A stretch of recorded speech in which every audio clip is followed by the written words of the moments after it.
Pemerintah Kota Makassar terus berupaya memaksimalkan vaksinasi COVID-19 untuk seluruh masyarakat, mulai dari sektor perkantoran, instansi pemerintah, hingga masyarakat umum, agar menguatkan imunitas di masa pandemi COVID-19.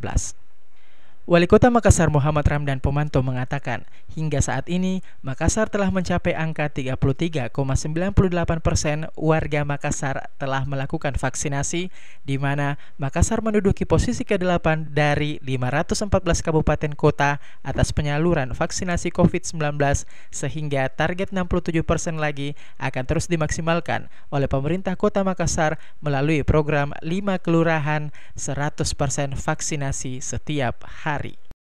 67% lagi yang belum vaksin.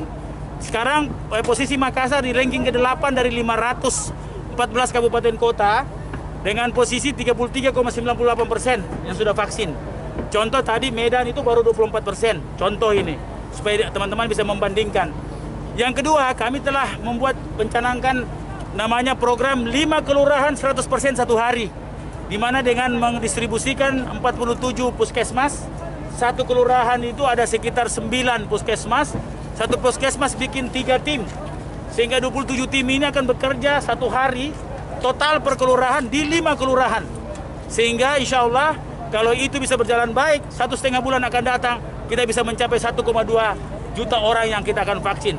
Meskipun telah merancang program vaksinasi COVID di tingkat kelurahan dan puskesmas, pemerintah Kota Makassar saat ini terkendala habisnya stok vaksin jenis Sinovac di Kota Makassar, sehingga pemerintah Kota Makassar kembali memesan 200.000 paket vaksin yang berisi 10 dosis dalam satu paket, sehingga Kota Makassar akan kebagian 2 juta dosis vaksin jenis Sinovac di tahap selanjutnya. Ira, Fajar TV dan Fajar Radio melaporkan.